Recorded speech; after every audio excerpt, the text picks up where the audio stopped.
eyes are the gateway to the soul. When we make eye contact with another person, we're really making a subconscious assessment of their degree of restedness, state of mind, and attractiveness. As we age, the eye starts to show telltale signs such as prominent fat pads in lower and upper eyelids, wrinkles, and a tear trough deformity or nasojugal groove.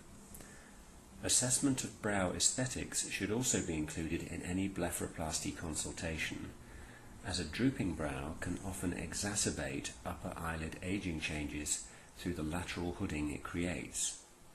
Several characteristic changes occur with the aging process.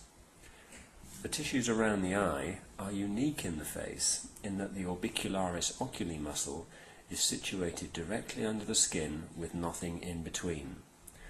The muscle is free-floating, only directly anchored to the facial skeleton in a tiny area. Under this muscle layer, the ligaments and membranes that retain this muscle in place and contain the orbital fat within the orbit can be seen. 3 distinct fat pockets are present in the lower eyelid. These can bulge forward and become increasingly prominent with age, causing the appearance of eye bags.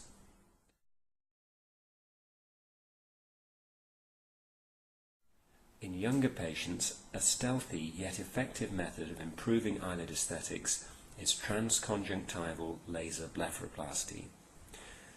This uses a carbon dioxide laser to remove fat from the lower lid fat pockets by making an incision from within the lower eyelid conjunctiva, as shown. This incision heals rapidly on its own. The external skin is then resurfaced to tighten it up using the laser scanner, and the patient has usually healed within 10 days. This procedure offers a very safe approach with less than half the standard recovery time associated with conventional blepharoplasty. If the upper eyelid is the main problem, then this may be addressed alone by removing a scimitar-shaped piece of skin together with underlying orbicularis oculi muscle, not the muscle that raises the eyelid, and occasionally some of the underlying fat.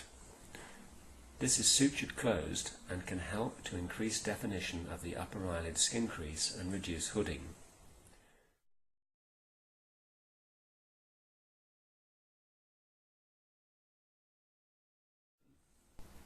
With advancing age, the orbital fat herniates forwards, causing a bag, and as the cheek fat, suborbicularis oculi fat or SOOF, descends simultaneously, a hollow appears between them which is known as the tear trough.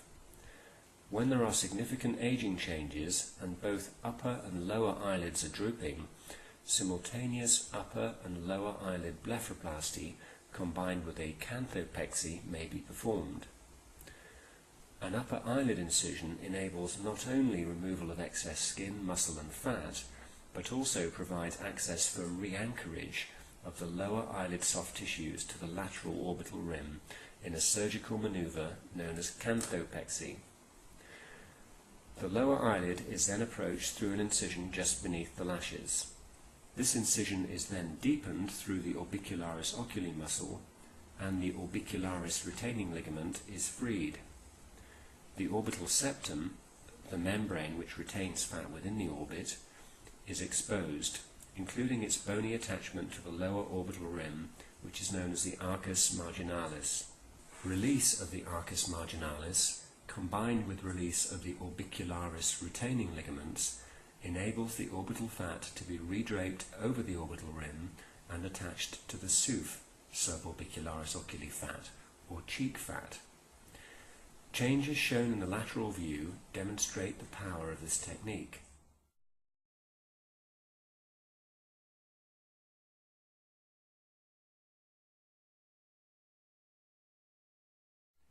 When the contour of the fat pockets have been corrected, the tear trough is effaced.